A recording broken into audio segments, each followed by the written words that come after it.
नमस्कार दोस्तों, गार्गी क्लासेस पर आपका स्वागत है। डेट आज की 14 जुलाई 2021 और देख लेते हैं इंडियन एक्सप्रेस के इंपॉर्टेंट न्यूज़ और एक्सप्लेन पेज से इंपॉर्टेंट आर्टिकल्स। फ्रंट पेज पे हम बात करेंगे इस आर्टिकल की जिसमें जस्टिस चंद्रचूड़ जी ने ये कहा है कि एंटी टेरर लॉज को आप कोई भी डिसेंट को दबाने के लिए काम में नहीं लेना चाहिए और सुप्रीम कोर्ट का जो रोल है वो है काउंटर मेजोरिटेरियन। जानेंगे क्या बोलना चाह रहे हैं यहाँ पर ये। बाकी इसके अलावा फ्रंट पेज पे एक छोटी सी न्यूज़ जिसको हम थोड़ा डिस्कस करेंगे वो ये कि जो अफ़गानिस्तान के एम्बेसडर हमारे यहाँ पर डिप्लॉयड हैं, ठीक है, उनका एक इंटरव्यू है, उसमें उन्होंने जो बातें बोली हैं वो जानेंगे, ठीक है। इसके अलावा कैबिनेट कमेटीज़ के बारे में एक न्यूज़ है, वो भी जान लेंगे थोड़ी, और आपके लिए क्वेश्चन भी रेडी है यहाँ पे, वो देखना है। और इसके बाद में हम आगे देखते हैं और इम्पोर्टेंट न्यूज़। फिर पेज नंबर 8 पे ये वाली न्यूज़ देखेंगे, यूवी टेक्नोलॉजी का कैसे यूज़ किया जा सकता है कोविड के अगेंस्ट में प्रिवेंशन को इंश्योर करने के लिए। मिनिस्टर ने कहा है, ये जानेंगे।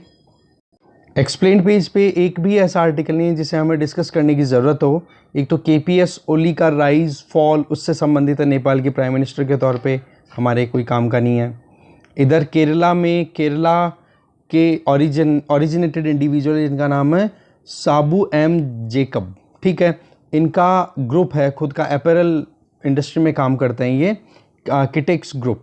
तो उसका इन्वेस्टमेंट करने की बात थी केरला में, पर इन्होंने कहा कि केरला में 1 रुपया भी इन्वेस्ट करने से मुझे डर लगता है। तो ऐसे में एक पॉलिटिक्स चल पड़ी है वहाँ पर। टारगेट तो ये था कि 3500 करोड़ रुपए का इन्वेस्टमेंट ये करने वाले थे केरला में, पर जब बातचीत हुई होगी सरकार के साथ में तो इन्होंने मना कर दिया कि बोला मैं 1 रुपया भी नहीं करना चाहूँगा यहाँ पे इन्वेस्ट। और तेलंगाना में अभी ये इन्वेस्ट करेंगे 1000 करोड़ रुपए।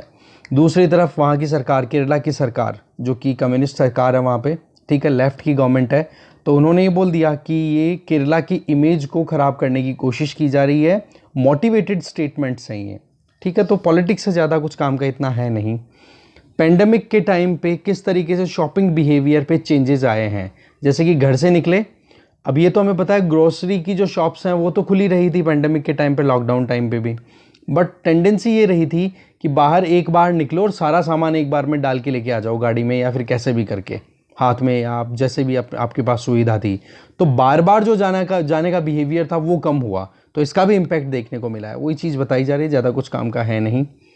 2 कोरोना वायरस एक साथ अगर किसी इंडिविजुअल को इन्फेक्ट करे तो क्या है आउटकम, बिल्कुल भी काम का नहीं है हमारे, नहीं डिस्कस करेंगे। इसके अलावा वर्ल्ड पेज की एक बार समरी ले लेंगे और इकोनॉमी पेज पे कुछ न्यूज़ इंपॉर्टेंट है, जैसे कि एक तो ये कि पतंजलि ट्रस्ट के द्वारा जो साइंस एंड रिसर्च में जो पैसा लगाया जा रहा है और जो भी कंट्रीब्यूशन किया जा रहा है, तो उसको जो हमारा इनकम टैक्स एक्ट है उसके तहत रिलीफ मिलेगी। जानेंगे प्रोविज़न क्या है।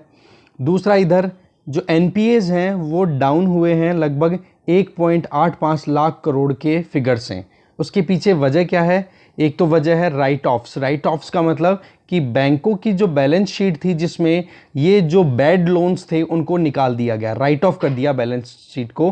तो ऐसे में क्या हो गया कि खराब लोन बाहर निकाल दिए तो बैलेंस शीट अपने आप ही हेल्दी हो जाती है। तो बैड लोन्स को डाउन करने के लिए राइट ऑफ किए गए हैं बैंकों के द्वारा। जानेंगे, थोड़ा बहुत डेटा है काम का, देख लेंगे। फाइनेंस सेक्रेटरी का इंटरव्यू है, उन्होंने इंटरव्यू क्या मतलब उनका एक स्टेटमेंट है, वो देखेंगे वो क्या बोलना चाह रहे हैं यहाँ पर, कि किस तरीके से पब्लिक सेक्टर बैंक्स को प्राइवेटाइजेशन की तरफ पुश किया जा रहा है। सरकार इसके लिए बिल्कुल क्लियर दिमाग में लेके चल रही है। यहाँ पे एक कमेटी का नाम है PJ नायक कमेटी। इस कमेटी के रिकमेंडेशंस देखनी है आपको, और साथ में क्वेश्चन भी बन गया है कि PJ नायक कमेटी किस फील्ड से एसोसिएटेड है, तो बैंकिंग रिफॉर्म से रिलेटेड है ये, ठीक है। इसके अलावा आप देख सकते हो S&P की जो रेटिंग्स हैं उसमें अभी इंडिया को लगातार इसी में रखा गया है, BBB- वाली कैटेगरी के अंदर, ठीक है। मतलब आउटलुक स्टेबल, कि हाँ स्टेबल है इकोनॉमी, प्रोग्रेसिव भी नहीं है तो डिक्लाइनिंग भी नहीं है, वो वाली चीज़ है, ठीक है। और तो बाकी देखो और कोई इंपॉर्टेंट नहीं है, स्पोर्ट्स पे भी कुछ इंपॉर्टेंट नहीं है। आज तो न्यूज़ बहुत कम है, वैसे देख लेते हैं कि डिटेल में। फर्स्ट आर्टिकल है anti terror laws not to quell dissent. अगर कोई भी सरकारी कामकाज के खिलाफ में अगर अपनी आवाज़ उठाता है अगेंस्ट में, तो उसको दबाने के लिए आप एंटी टेरर लॉज को यूज़ मत करो। जैसे UAPA का नाम बार बार आता रहता है। सुप्रीम कोर्ट का रोल है काउंटर मेजोरिटेरियन, मतलब जहाँ जहाँ पर मेजोरिटी अपनी दादागिरी से, कि जहाँ जहाँ पर मेजोरिटी का मतलब हो गया 50% से ज़्यादा लोग फेवर कर रहे हैं, तो उन चीज़ों को वहाँ पर इम्प्लीमेंट होने से अगर माइनॉरिटीज़ को कोई प्रॉब्लम होती है तो वहाँ पर बोले सुप्रीम कोर्ट का रोल आ जाता है। ये बात कही है जस्टिस चंद्रचूड़ ने। ठीक है, अभी देखो हमने कल परसों एक आर्टिकल भी डिस्कस किया था, आपको याद हो तो, एडिटोरियल पे, जिसमें बिल्कुल क्वेश्चन की, सुप्रीम कोर्ट के एडवोकेट ही थे वो, तो उन्होंने ये कहा था कि सुप्रीम कोर्ट को या जुडिशियरी को अपने लिमिट्स में रहकर काम करने की ज़रूरत है, पावर सेपरेशन को ध्यान में रखने की ज़रूरत है। तो उस कंटेक्स्ट में भी एक जवाब दिया जा रहा है यहाँ पर जस्टिस चंद्रचूड़ के द्वारा। तो बात वही रिपीट जो टाइटल था कि क्रिमिनल लॉज हैं, चाहे एंटी टेरर लॉ हो या कोई भी लेजिस्लेशन हो जिसमें आप क्रिमिनल प्रोसीडिंग्स को आगे कंटिन्यू करते हो, तो उसका मतलब ये नहीं होना चाहिए कि जो भी सरकार के खिलाफ अगर आवाज़ उठाए तो उन आवाज़ों को दबाने के लिए वो कानून काम में आए। सिटीजन्स का हैरेसमेंट नहीं होना चाहिए उन कानूनों का यूज़ होने के लिए। सुप्रीम कोर्ट एक इंपॉर्टेंट रोल प्ले करता है मेजोरिटेरियन इश्यूज़ को काउंटर करने में, क्योंकि जब माइनॉरिटीज़ को प्रॉब्लम आती है ना, पर्टिकुलरली सोशो इकोनॉमिक जो माइनॉरिटीज़ हैं, उनकी ड्यूटीज़ को, उनको प्रोटेक्ट करने की जो ड्यूटी है वो हायर जुडिशरी की है, सुप्रीम कोर्ट की स्पेशली।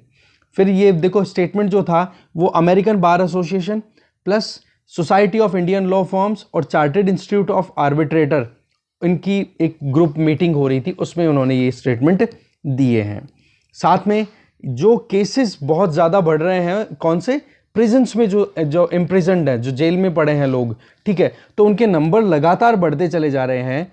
तो जब ये जो सुप्रीम कोर्ट ने गाइडलाइंस अपनी तरफ से डायरेक्शन दी थी ना एग्जीक्यूटिव्स को कि भाई आप इन जेलों को खाली करो, नहीं तो ये इस वायरस के, कोरोना के लिए हॉटस्पॉट का काम कर सकती हैं, तो वो जो डीकंजेशन करने का काम था वो शुरुआत बोला हमें केवल कोरोना पर ही नहीं, नॉर्मल कंडीशंस में भी हमें उस पर काम करने की ज़रूरत है, क्योंकि जो एंटी टेरर लॉज हैं, क्रिमिनल लॉज हैं, उनका यूज़ करके मिसयूज़ करके जेलों में भर दिया जाता है। जैसे कि हमने सुबह देखा भी था कि स्टेट मस्ट पे, कि अगर कोई भी जल्दबाजी में किसी के खिलाफ में कोई कार्रवाई की जाती है, पाया जाता है कि उसने कोई दोष नहीं किया, वो दोषी नहीं है, उसके बावजूद उसके 7-8 साल 9 साल आप जेलों में ख़त्म करवा देते हो, तो स्टेट को उनको कॉम्पनसेट करना चाहिए।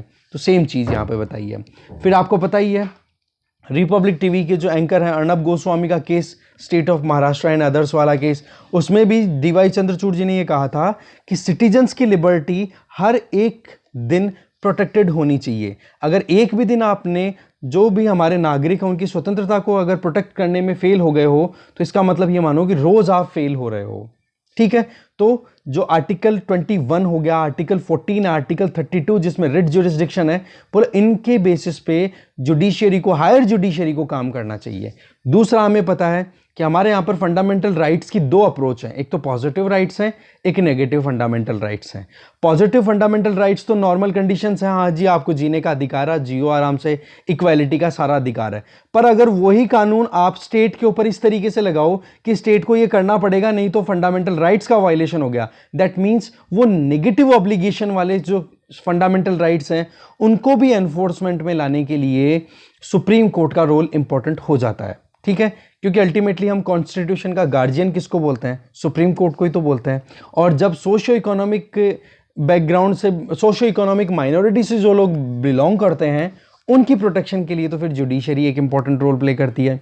सवाल ये आता है कि जुडिशियल एक्टिविज्म या फिर जुडिशियल आउटरीच ज़्यादा हो रही है, कि जुडिशरी अपने एम्बिट को छोड़ करके दूसरे जो की पिलर्स हैं 2 इंपॉर्टेंट, कौन से बच गए, एग्जीक्यूटिव और लेजिस्लेचर, बोले उनमें भी ब्रीचिंग कर रही है। तो राइटर यहाँ पे जस्टिस चंद्रचूड़ ने क्या कहा कि आप एक चीज़ बताओ कि जब शुरुआत में जब कोरोना वायरस आउटब्रेक हुआ तो सरकार को एकदम फ्री काम दिया गया था कि हाँ आप अपने हिसाब से मैनेज करो, पर जब इश्यूज आने लग गए, लोग जुडिशरी में पहुंचने लग गए, तब तो एग्जीक्यूटिव और लेजिस्लेचर की अगर कोई लापरवाही कहीं पे हो रही है तो उन लापरवाहियों को की अकाउंटेबिलिटी फिक्स करने के लिए तो जुडिशरी को काम करना ही पड़ेगा ना, नहीं तो चेक्स एंड बैलेंस का जो कॉन्सेप्ट है डेमोक्रेसी के तीनों पिलर्स के बीच में, वो खत्म हो जाएगा। तो ऐसे में हमने हमारी कॉन्स्टिट्यूशन लिमिटेशंस को बिना तोड़े, एग्जीक्यूटिव और लेजिस्लेचर की जो पावर्स हैं उनको बिना इन्फ्रिंज किए, हमने फंडामेंटल राइट्स को प्रोटेक्ट करने की कोशिश की है, जिसको आप गलत इंटरप्रेट मत करो। ये चीज़ बताई है।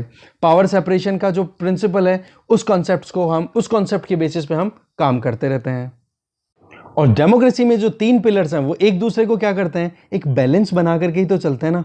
तो ऐसे में जुडिशरी एक मूक दर्शक की तरह, बाई स्टैंडर्ड की तरह खड़ा होकर के यूँ देख नहीं सकता। वहाँ पर अगर कोई प्रॉब्लम हो रही है सिटीजन्स को तो वहाँ पर इंटरेक्शन करना ज़रूरी हो जाता है, गवर्नमेंट के साथ में कोऑर्डिनेट करना भी ज़रूरी हो जाता है। और तीनों जो पिलर्स हैं, जुडिशरी, एग्जीक्यूटिव और लेजिस्लेचर, इनके बीच में वाटर टाइट सेपरेशन ना रह करके हमारे यहाँ पर रीजनेबल डिस्टेंस क्रिएट की हुई है, ये चीज़ इनके द्वारा बताई जा रही है। फंडामेंटल ह्यूमन राइट्स को प्रोटेक्ट करना ये ज़रूरी है, ये बताई दिया इन्होंने। यूएस के लिए बोला है कि हाँ, यूएस बहुत ही लिबरल कंट्री है और वहाँ पर जो ह्यूमन राइट्स को प्रोटेक्शन के लिए प्रोविज़न किए हुए हैं वो काबिल तारीफ़ है। फिर कोविड की बात आई तो कोविड में बोला हम क्यों आए बीच में। Article 21 right to life, dignified life जीने का हर किसी का अधिकार है, उसको प्रोटेक्ट करना सुप्रीम कोर्ट की जिम्मेदारी है। आर्टिकल 14, ऐसा नहीं कि कुछ लोगों को तो ज़्यादा, वही वैक्सीन इक्विटी वाला कॉन्सेप्ट कि कुछ लोगों को तो ज़्यादा इनइक्विटी, कि कुछ लोगों को तो एक्सेसिबिलिटी हो रही है, जिनके पास में पैसा है वो तो हॉस्पिटल में जाके वैक्सीन ले रहे हैं, और जिनके पास में पैसे नहीं है वो फिर इंतज़ार ही करो। तो फिर 1 मई को जो पॉलिसी आई थी, वैक्सीन पॉलिसी, उसको रिवर्ट किया गया, ठीक है। फिर 21 जून से आपको पता ही है सेंट्रल गवर्नमेंट पूरा सब कुछ संभाल रही है, और 25% तो केवल प्राइवेट हॉस्पिटल्स को तो अपने हिसाब से देखना है, बाकी 75% की जो वैक्सीनेशन प्रोग्राम है वो सारे सेंट्रल गवर्नमेंट की बैकिंग के बेसिस पे चल रहे हैं, राइट। तो ये चीज़ें बताई, एक बाउंडेड डेलिब्रेशन होना ज़रूरी है। डेलिब्रेटिव जब अप्रोच होती है ना तो आप डेमोक्रेटिक मैनर में काम कर रहे हो, इसका मतलब। ओके, आगे चलते हैं। नेक्स्ट न्यूज़ है, देखो, कैबिनेट कमिटीज से रिलेटेड। तो कुछ लोगों ने रिज़ाइन किया है, कुछ नए लोगों को इंट्रोड्यूस किया गया है। तो नाम तो देखो इतने इंपॉर्टेंट है नहीं, हमारे लिए टास्क क्या इंपॉर्टेंट है वो आप जान गए होंगे अभी तक, कि कैबिनेट कमिटीज कितनी होती है, उनके नाम, और प्लस में उनको प्रिजाइड कौन करता है, उनके चेयरमैन कौन होते हैं। देखो, प्राइम मिनिस्टर नरेंद्र मोदी ने अभी कैबिनेट कमिटीज़ को भी रिकॉन्स्टिट्यूट किया है, क्योंकि अभी आपको पता ही कैबिनेट को रीशफल किया गया है। तो ऐसे में cabinet committee on economic affairs की बात करो या फिर cabinet committee on political affairs की, इनमें चेंजेस लाए गए हैं। इसके अलावा जो दूसरी कैबिनेट कमिटीज़ हैं उनके अगर नाम देखें, मैं नाम बताऊंगा, आप मुझे कमेंट बॉक्स में बताओगे उनके, ठीक है, कि कौन चेयर करता है, कौन प्रिजाइड करता है। इसी तरीके से कैबिनेट कमेटी ऑन डिफेंस, ये भी एक इंपॉर्टेंट कमेटी हो जाती है। इसके अलावा जो कैबिनेट कमेटी ऑन सिक्योरिटी है, वो डिफेंस वाला वही सेगमेंट आ गया, राइट, ये हो गया। इसी के साथ में कैबिनेट कमेटी ऑन अपॉइंटमेंट्स, ये भी एक इंपॉर्टेंट कमेटी है। सेम चीज़ आप देख सकते हो यहाँ पर कैबिनेट कमेटी ऑन अपॉइंटमेंट्स, ये यहाँ पे हम देख ही चुके हैं, राइट। इनके बारे में देख लेना भाई, बड़ी इंपॉर्टेंट है ये, इन पे क्वेश्चन पूछ लिए जाते हैं, उड़ते उड़ते सवाल ही आ जाते हैं इन पे, ठीक है। इसके अलावा पार्लियामेंट्री अफेयर्स की कमेटी, ये बात हम ऑलरेडी देख चुके हैं, इसमें भी नए चेहरे आए हैं। सेम चीज़ आप देख सकते हो cabinet committee on investment and growth, ये भी रिसेंटली कमेटी स्टार्ट हुई थी, अभी शायद 1 साल या 1.5 साल ही हुआ, इसको ज़्यादा टाइम नहीं हुआ, शायद 2020 में शुरू हुई थी cabinet committee on investment and growth, ये बहुत इंपॉर्टेंट है, ठीक है। फिर इसके अलावा यहाँ पे देख सकते हो कैबिनेट कमेटी ऑन अकोमोडेशन, ये भी एक कमेटी है। ये कैबिनेट कमेटीज हैं, इनके चेयरमैन के नाम आपको बता। एक cabinet committee on employment and skill development, इसको भी हेड कौन करते हैं, प्राइम मिनिस्टर। तो ज़्यादातर को तो हेड कौन करता है, प्राइम मिनिस्टर।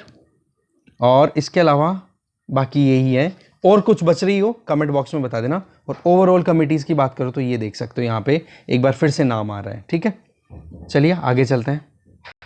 फिर देखो, अफगानिस्तान के जो एम्बेसडर हैं इंडिया में डिप्लॉयड, यहाँ पर आप देख सकते हो, ठीक है, अफगान एम्बेसडर टू इंडिया, इनका इंटरव्यू हुआ है। तो इनसे बातचीत में इन्होंने बोला कि सिचुएशन बहुत ही ज़्यादा डायर है, बहुत ही ज़्यादा भयानक है।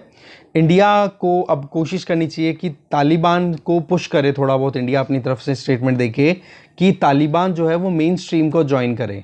ऐसे नहीं कि एक टेररिस्ट एक्टिविटीज़ के सहारा लेकर के फिर बाद में अपनी पोजीशन को क्लियर करे, और साथ में अफ़गान लेड जो ग्रुप बने, सरकार बने, उसको सपोर्ट करे, ऐसे बोला जा रहा है। तो इंडिया का तो देखो मेन इंटरेस्ट इतना सही है कि वहाँ पर बहुत सारे ऐसे डेवलपमेंटल प्रोजेक्ट्स हैं, जैसे रोड, स्कूल, डैम्स, ऐसे हैं कि जो अभी सिक्योरिटी सिचुएशन को लेकर के अंडर थ्रेट है, क्योंकि तालिबान जो है वो उनको तोड़ सकता है, डैमेज कर सकता है, पहली चीज़। दूसरा, इंडिया का अपना खुद का कमिटमेंट है, $3 बिलियन का इन्वेस्टमेंट, लगभग 34 प्रोविंसेस हैं, उन सभी के अंदर इन्वेस्टमेंट करना। तो उसको प्रोटेक्ट करने के लिए इंडिया खुद भी बाउंडेड है। तो ऐसे में इंडिया के लिए यहाँ पर ड्यूटी बताई जा रही है। और इसके अलावा ये बताया जा रहा है कि फ़िलहाल तो देखो हम यूएसए के और जो नेटो के ट्रूप्स हैं उनके साथ में ही मिलकर के हम काम कर रहे हैं, तो ऐसे में हमें ज़्यादा कोई प्रॉब्लम आ रही नहीं है और अफगान फोर्सेस जो हैं वो कैपेबल एनफ है, हम लड़ लेंगे, कोई प्रॉब्लम नहीं है। ज़रूरत पड़ी तो बात की चीज़ें हैं, बाकी फ़िलहाल तो यूएस और नेटो की ट्रूप्स हैं वो ही हमें सपोर्ट अभी दे रही हैं। बाकी लड़ाई जो फ्रंट पे कर रहे हैं वो है अफगानिस्तान के जो मिलिट्री ट्रूप्स हैं, जो वहाँ के सोल्जर्स हैं वो। ठीक है, बाकी तो ज़्यादा इतना कुछ है नहीं, आगे चलता है। नेक्स्ट न्यूज़ है, union minister of state for science and technology doctor Jitendra Singh ने ये कहा ट्यूसडे को, मतलब कल की बात है, कि अल्ट्रा वायलेट टेक्नोलॉजी बेस्ड जो मेथड है जिसमें डक्टिंग की तरह, जैसे आप देखते हो कि कभी सिनेमा हॉल में या कहीं पे जाते हो तो सेंट्रलाइज्ड कूलिंग सिस्टम होता है कि बाहर कूलर लगा दिया और उसके बाद में डक्टिंग लगा दी जाती है। ठीक है, तो ऐसे में बोला इसी तरीके से हम डक्टिंग कॉन्सेप्ट के ऊपर ही अल्ट्रा वायलेट टेक्नोलॉजी का यूज़ करके कोविड को टैकल कर सकते हैं। कहाँ पर? पार्लियामेंट में, क्योंकि वहाँ पर मास गैदरिंग होती है एक साथ, तो ये चीज़ अच्छी है। तो यूवीसी डिसइंफेक्शन टेक्नोलॉजी, तो ये रिसेंटली न्यूज़ में थी, क्वेश्चन ये हो गया और जवाब इसका हो जाएगा council of scientific research, scientific and industrial research, CSIR के द्वारा डेवलप किया हुआ है। तो इसमें काम क्या होगा कि देखो मास गैदरिंग होने के चांसेस हैं, तो वहाँ पर कोरोना का स्प्रेड होना एक स्कोप बनता है, और साथ में जो एयरबोर्न ट्रांसमिशन है, हवा में जो पार्टिकल्स हैं, ठीक है, वाटर ड्रॉपलेट्स जो हम छींकते हैं या फिर खांसते हैं उसके साथ में जो निकलते हैं ड्रॉपलेट्स, उनमें जो कोरोना वायरस है वो क्या हवा के साथ में सस्पेंडेड रहता है बहुत दूर दूर तक। ठीक है, तो ऐसी परिस्थितियों में उनको कंट्रोल करना, उसको ख़त्म करना कैसे किया जा सकता है, उसके लिए ये यूवीसी डिसइंफेक्शन टेक्नोलॉजी CSIR ने डेवलप की है।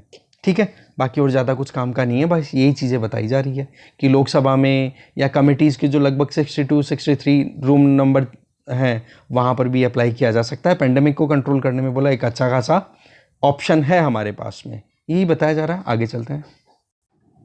नेक्स्ट देखो, इकोनॉमी पेज से हैं, दैट इज कि contribution to Patanjali Research Foundation to be eligible for IT relief, income tax से रिलीफ मिल जाएगी किसको? जहाँ पे पतंजलि में रिसर्च होगी ना, साइंटिफिक रिसर्च उससे संबंधित। तो ये जो रिलैक्सेशन है ना इन्फॉर्मेशन नाम आ रहा है मुझे, इनकम टैक्स से, इसके लिए देखो central board of direct taxes ने क्या बोला है कि पतंजलि रिसर्च फाउंडेशन ट्रस्ट जो कि रिसर्च करेगा, रिसर्च एसोसिएशन में काम करेगा और रिसर्च होगी साइंटिफिक रिसर्च, उसका रिजल्ट क्या होगा? लॉन्ग टर्म में ह्यूमैनिटी के लिए अच्छा काम होगा। देखो रिसर्च एंड डेवलपमेंट में अगर पैसे लगते हैं ना तो उस चीज़ को तो प्रमोशन देने की बात होनी चाहिए। अब एक तो रिसर्च एंड डेवलपमेंट में, साइंटिफिक रिसर्च में अगर कोई काम करता है, ठीक है, तो वो क्या पर्पज़ लेकर के करेगा कि हाँ जी जल्दी से जल्दी अच्छे से अच्छे रिजल्ट्स मिले और समाज कल्याण में काम लिया जा सके। वो बात अलग है कि समाज कल्याण में काम लेगा या किसी में भी, पर रिसर्च के लिए अगर पैसा खर्च किया जा रहा है किसी भी ट्रस्ट के द्वारा, तो ऐसे में उनको अगर इनकम टैक्स में रिलीफ मिल जाती है ना तो एक एनकरेजमेंट होता है, आप इंसेंटिव देते हो साइंटिफिक रिसर्च के लिए। ठीक है, तो ये प्रोविज़न इनकम टैक्स एक्ट के सेक्शन 35 के क्लॉज 1 सब क्लॉज 2 में ये चीज़ दी हुई है। ठीक है, और ये 5 सालों तक दिया जा रहा है पतंजलि को, इसके बेसिस पे प्रोविज़न कि हाँ जी 2021-22 से लेकर के आने वाले 5 सालों तक पतंजलि जो भी साइंटिफिक रिसर्च करवाएगी उसके लिए उनको पैसा नहीं देना पड़ेगा। इससे क्या होता है नहीं तो कि पतंजलि एक तो क्या है, पैसा इधर उधर से इन्वेस्टमेंट करवा के या खुद से पैसा लगा करके रिसर्च करेगी, और रिसर्च करने में जो खर्चा आएगा उसके ऊपर टैक्स छोड़ देना पड़ेगा, तो फिर ऐसी रिसर्च के लिए कौन एनकरेज फील करेगा, है कि नहीं। तो सेक्शन 35 क्या कहता है इनकम टैक्स एक्ट का कि आपको जो भी आप साइंटिफिक रिसर्च में इन्वेस्टमेंट करते हो, जो भी पैसा आपका लग रहा है, जो भी खर्चा लग रहा है, उसका 1 गुना या उससे 1.5 गुना, ठीक है, 1.5 मतलब 1 गुना मतलब जितना अमाउंट लग रहा है वो, या फिर जो हाफ जो खर्चा हो रहा है उतना, उसके टोटल सम के ऊपर कोई सा भी दोनों हो। ठीक है, या तो 100% कॉस्ट जो खर्चा लग रहा है उसको टैक्स से छूट मिल जाएगी, या 50% जितना खर्चा हो रहा है उसका टैक्स से छूट मिल जाएगी। तो ये provision section 35 of income tax act में ऑलरेडी दिया हुआ है। ये एक तरीके से क्या हो गया, साइंटिफिक रिसर्च को प्रमोट करने का तरीका है। ऐसे में ये कोई पहला कोई इंस्टीट्यूशन नहीं होगा पतंजलि। इसके पहले देखो Bennett university greater Noida Uttar Pradesh जहाँ पर ऑपरेट कर रही थी, इसके अलावा university college and other situation में भी जिन्होंने भी साइंटिफिक रिसर्च कंडक्ट की है तो उनको भी खर्चे के अंदर फ़ायदा दिया जाता है कि हाँ जी आपको टैक्स देना नहीं पड़ेगा। ठीक है, तो ये एक तरीके का इंसेंटिवाइज हो गया, इंसेंटिव दे दिया गया है टैक्स में छूट दे करके। ये है साइंटिफिक रिसर्च के लिए। तो क्वेश्चन आ सकता है, कई बार ऐसे पूछ लिया जाता है। मैं बताता हूँ आपको, आईपीआर को, इंटेलेक्चुअल प्रॉपर्टी राइट्स को लेकर के क्वेश्चन था प्रीलिम्स में। उसमें पूछा था कि इंडिया में ऐसा कोई एक्ट ही नहीं है, अभी तक कोई लेजिस्लेशन नहीं है जहां पर इंटेलेक्चुअल प्रॉपर्टी राइट्स को प्रोटेक्ट करने की बात की जा रही हो, ऐसा क्वेश्चन था। तो सेम चीज आ जाए कि हमारे यहां पर साइंटिफिक रिसर्च में टैक्स में रिलीफ देने के लिए कोई एक्ट ही नहीं है, समझ गए? तो ऐसे में आप वहां पर क्या दोगे? जी बिल्कुल नहीं, हमारे पास में एक्ट है, इनकम टैक्स एक्ट, उसका सेक्शन 35 अलाउ करता है कि अगर कहीं पर भी कोई साइंटिफिक रिसर्च करे कोई भी इंस्टीट्यूशन, तो उनको उनके खर्चे में जो भी खर्चा लग रहा है उस खर्चे के ऊपर टैक्स ना लिया जाए। समझ गए? आगे चलते हैं। आगे तो देखो राइट ऑफ्स के चलते हैं, मतलब बैलेंस शीट में जो भी बैड लोन्स थे, बैंकों की बैलेंस शीट जिसमें एक तरफ डिपॉजिट्स आ गए, तो डिपॉजिट्स तो देखो लाइबिलिटी होती है, और दूसरी तरफ बैंकों ने उधार दिया हुआ है लोन के तौर पे, वो बैंकों के लिए एसेट का काम करते हैं। तो ऐसे में जो बैड एसेट्स हो गए थे, जिनको हम एनपीएस बोलते हैं, राइट, तो उनमें राइट ऑफ कर दिया गया कि हाँ जी, जो 4 साल या उससे पुराने जो भी लोन्स थे ना, बोलो उनको एक बार हम साइड में कर देते हैं, उनको अलग से टैकल करेंगे। ठीक है, तो ऐसे में लगभग 1.85 लाख करोड़ का जो बर्डन था ना एनपीएस का, वो रिड्यूस हुआ है। और ये आरबीआई की रिपोर्ट अभी रिलीज हुई है, ठीक है, उसमें उन्होंने बताया है कि अभी रिपोर्टेड एनपीए रेशियोज की अगर बात करें तो वो 8.2 लाख करोड़ तक आ गया है, जो कि पिछले साल के लास्ट क्वार्टर में, मतलब 2020-21 में जो मार्च वाला जो क्वार्टर एंड हुआ था ना, उसमें 8.8 लाख करोड़ था। तो इसका कंपैरिजन आप देख सकते हो, बहुत हद तक रिडक्शन हुआ है। ये बात बोली है आरबीआई के एनुअल रिपोर्ट में, ठीक है। ये मल्टीपल बैंक्स की बात की जा रही है, पर्टिकुलर कोई पीएसबी की इनकी बात नहीं की जा रही है, ओवरऑल बता दिया इन्होंने। तो ये डेटा काम का हो गया कि राइट ऑफ्स के चलते एनपीएस को 8.8 लाख करोड़ से रिड्यूस करके कितना कर दिया, 8.2 लाख करोड़ तक, ठीक है। इसमें मेनली एनपीए जो थे वो 4 साल से पुराने जो थे उनके लिए बोल दिया कि 100% प्रोविजनिंग, कि अब कैसे भी करके उनको साइड में निकालो और उनको सेटल करो, बैंकों की बैलेंस शीट को हेल्दी बनाओ। तो ऐसे में देखो बैंकों की बैलेंस शीट अच्छी की जाती है, ये होता है तरीका।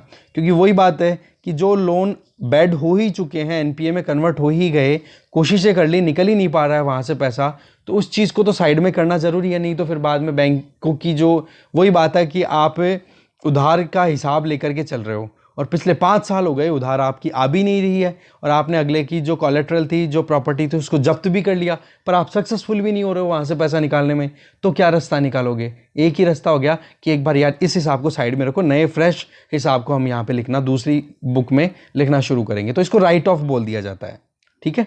आगे चलते हैं।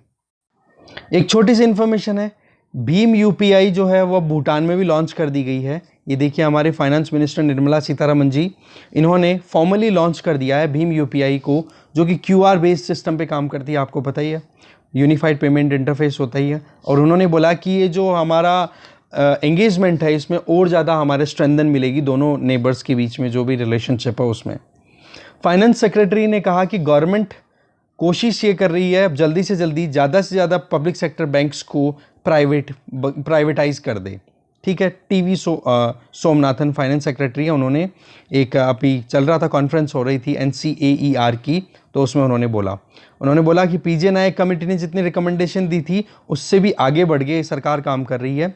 पर हाँ ये बोला, ये मेरा ओपिनियन खुद का है, पर इसमें इवेंचुअल प्राइवेटाइजेशन का एक कॉन्सेप्ट बता रहे हैं, जिसमें ये कि प्राइवेटाइजेशन की तरफ तो जा रहे हैं, पर 100% प्राइवेटाइजेशन की तरफ ना जाकर के स्टेट ओन्ड जो पब्लिक सेक्टर बैंक्स होंगे वो एक मार्जिनल प्रेजेंस रखेंगे, बाकी रोल जो है वो प्राइवेट सेक्टर का रहेगा। शुरुआत होती है 1991 में, जब हम एलपीजी पॉलिसी अडॉप्ट करते हैं। तो उसके बाद में देखो इकोनॉमी जैसे जैसे आगे बढ़ती है, तो इकोनॉमी को स्टेबलाइज करने का जो चैलेंज था वो 1993 तक अचीव होता है, जिसके बाद में आप नरसिम्हन कमेटी के बारे में पढ़ती हो, तो इसके बहाने चलो ठीक है आपके लिए एक और task, Narasimhan committee first, Narasimhan committee second, दोनों को अच्छे से पढ़ लेना, क्वेश्चन बन सकता है, ठीक है। तो ये चीज़ यहाँ पे बताई जा रही है। जीएसटी सिस्टम आप जानते हो अब इम्प्लीमेंट हो रहा है, कुछ टेक्निकल ग्लिचेस आती रहती हैं, जीएसटीएन में तो शुरुआत में भी थी, तो सेटल कर लेंगे। पर एक चीज़ बड़ी अच्छी है, वो ये कि जीएसटी के ऑफिसर्स ने पिछले साल में 2020-21 का जो फाइनेंशियल ईयर गया है ना, उसमें 35,000 करोड़ रुपए के फ्रॉड्स पकड़े हैं, ठीक है। ये एक छोटी सी इन्फॉर्मेशन है। बाकी जो स्टैंडर्ड्स एंड पुअर्स की जो S&P ग्लोबल रेटिंग्स है, उन्होंने देखो lowest investment grade sovereign rating BBB- stable outlook for India को मेंटेन रखा है एज इट इज़, चेंजेस नहीं किए, ठीक है। बी माइनस कैटेगरी में डाला हुआ है। ओके, गूगल पे फाइन वाइन की बातचीत है, इतना कुछ काम का है नहीं, बस ठीक है, इतना ही था। एक वर्ल्ड पेज पे और नज़र डाल लेते हैं। वर्ल्ड पेज पे आप देख सकते हो मलाला यूसुफजई की रेफरेंस, मतलब एक बुक जिसमें मलाला यूसुफजई को रेफरेंस मिला हुआ है। ये देखो, कैलाश सत्यार्थी के साथ में इनको Nobel prize of peace, Nobel prize for piece मिला हुआ है इनको, ठीक है, मलाला यूसुफजई को। तो इनका नाम मतलब हटाने की कोशिश कर रहे हैं पाकिस्तान में, अपने खुद की प्रोविंस जिसका नाम है खैबर पख्तूनवा, मतलब वहाँ पर ये अपनी स्वॉट वैली वहीं पर लोकेटेड है। क्वेश्चन आया हुआ है शायद ये कि स्वॉट वैली रिसेंटली न्यूज़ में था, ये कहाँ पर है? ये पाकिस्तान में, ध्यान रखें आप, ठीक है। ये बुद्धिस्ट साइट भी अगर कल्चर पॉइंट ऑफ व्यू से देखा जाए तो। इसी तरीके से नेपाल में अभी दौबा ने प्राइम मिनिस्टर के तौर पे 5वीं बार शपथ ले ली है। कोविड-19 हॉस्पिटल में आग के लगने से वहाँ पर इराक में 92 लोगों की डेथ हो गई है। लोकेशन का नाम है नासिरिया, ठीक है, इराक में। इसके अलावा आप देख सकते हो अफ़गान डेलीगेशन और तालिबान के जो लोग हैं वो अब जल्दी हो सकता है कतर में मीटिंग कर लें, कतर की कैपिटल दोहा में बातचीत हो। चलो अच्छी बात है, शांति से अगर बैठ जाए तो। तालिबान ये इतना काम का है नहीं, यूरोपियन यूनियन वाला भी इतना काम का नहीं है। बस जी, ठीक है, इतना ही था। Thank you very much. बहुत ही कम न्यूज़ थी आज, ज़्यादा कुछ थी नहीं। फ्रंट पेज पे तो वही है, थर्ड वेव को कंट्रोल करना, वो सारी चीज़ें जो इतनी हमारे लिए एग्ज़ाम पॉइंट ऑफ व्यू से इंपॉर्टेंट नहीं है, ठीक है। Thank you.